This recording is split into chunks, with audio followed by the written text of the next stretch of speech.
In episode 24, titled Complete the Privacy Threshold Analysis, the focus shifts to a discipline that balances innovation with responsibility, deciding when privacy assessments are required for operations.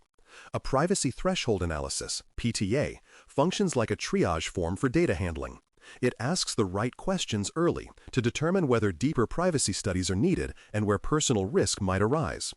Done well, it saves time, clarifies intent, and builds a record that regulators and auditors can follow. The goal is not to create paperwork for its own sake, but to ensure every system that touches personal information knows its obligations, limits, and decision logic before moving forward. The PTA begins by identifying the data elements each service collects, derives, and stores across its lifecycle. Collected data covers what individuals knowingly provide, such as names, contact details, or uploaded documents, while derived data includes analytics, logs, or inferences generated during processing. Stored data spans both structured databases and unstructured repositories like email or file shares. The plan must describe these elements in enough detail that someone outside the project could infer sensitivity without guessing. For example, user metadata is too vague. User email address, IP address, login timestamp, and device identifier provides context. A PTA that inventories data clearly lays the foundation for accurate privacy decisions. With data types known, the PTA documents sources, collection methods, and notice mechanisms to individuals. Sources may include user input forms, system logs, third-party feeds, or background synchronization jobs.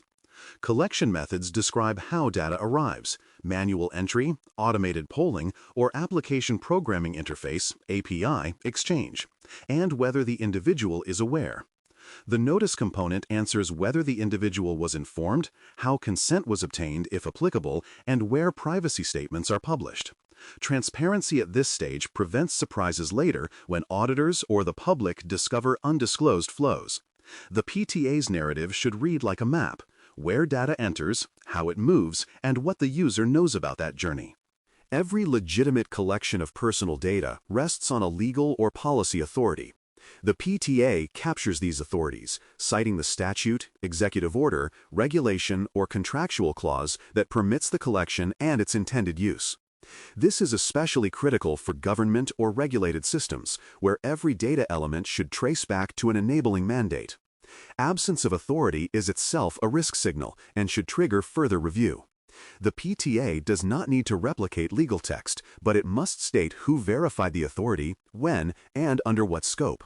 This step transforms privacy from a moral assertion into a compliance discipline grounded in law and documented approvals. Storage locations, access controls, and retention periods define how long personal data remains within the organization's reach and who can touch it. The PTA describes each storage system, databases, object stores, logs, archives, by region, security classification, and technical safeguards.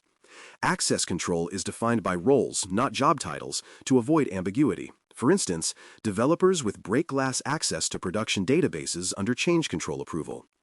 Retention schedules should link to business or regulatory rules that justify keeping or purging records. A credible PTA avoids blanket retain indefinitely statements. It specifies the trigger for deletion or anonymization and the system of record enforcing it.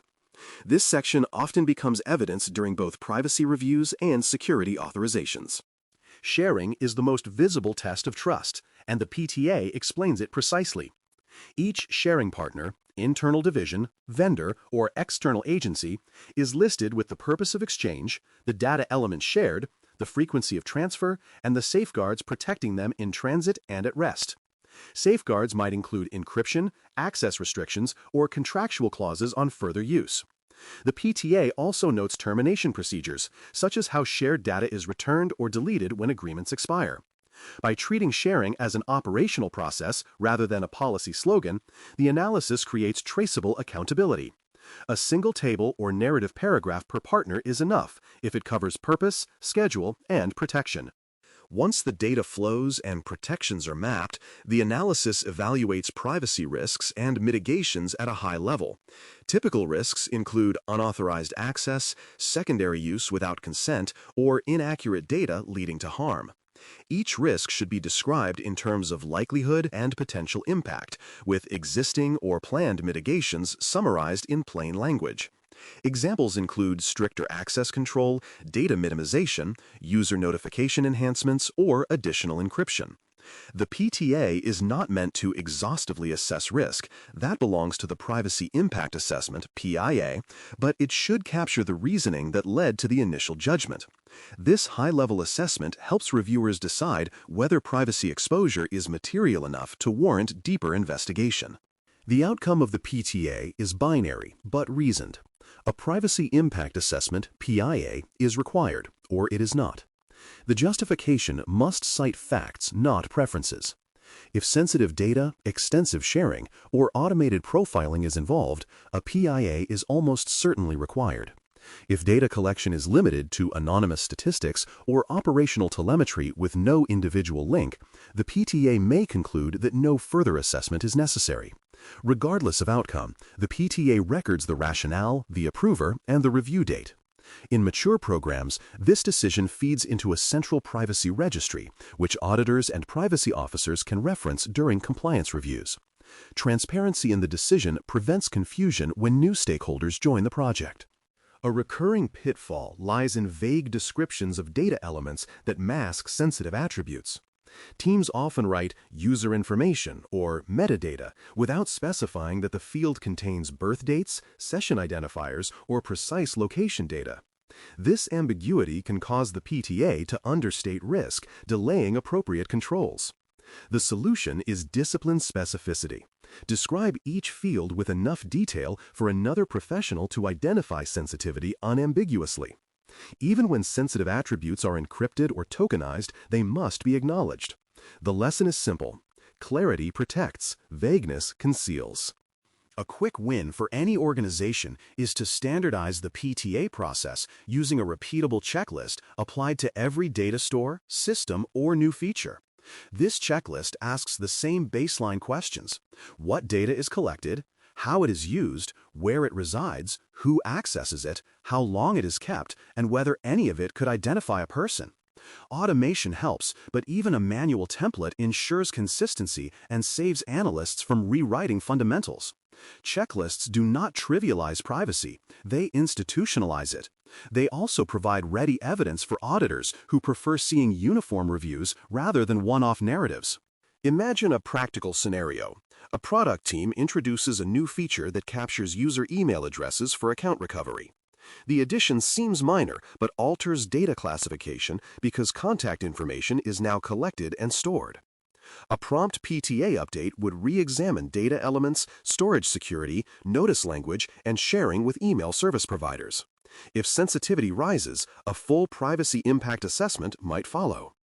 This scenario underscores that the PTA is not a one-time document. It evolves alongside the system it supports. Continuous vigilance keeps privacy aligned with innovation. A lightning review of essentials helps reinforce memory. Know your data elements, verify legal authority, describe storage and retention, define sharing arrangements, identify high-level risks, and record the decision with justification. Those 6 anchors keep every PTA defensible, even under scrutiny. They transform privacy governance from an abstract ideal into a reproducible workflow that any system team can execute confidently. A final word closes the loop between privacy analysis and operational readiness. Completing the Privacy Threshold Analysis, PTA, formalizes awareness of data responsibilities and shows that privacy is considered before design choices become commitments. The PTA's structure, data mapping, classification, legal authority, storage, sharing, risk review, and documented decision translates ethical intent into traceable action. The next step is concrete. Finalize the signatures of the privacy officer, system owner, and authorizing official, then store the approved PTA in the system's authorization package. With that act, privacy governance moves from a checklist to a habit that protects both individuals and the organization's credibility. Thanks for listening. For more audio courses, daily newsletters, and more, please visit baremetalcyber.com.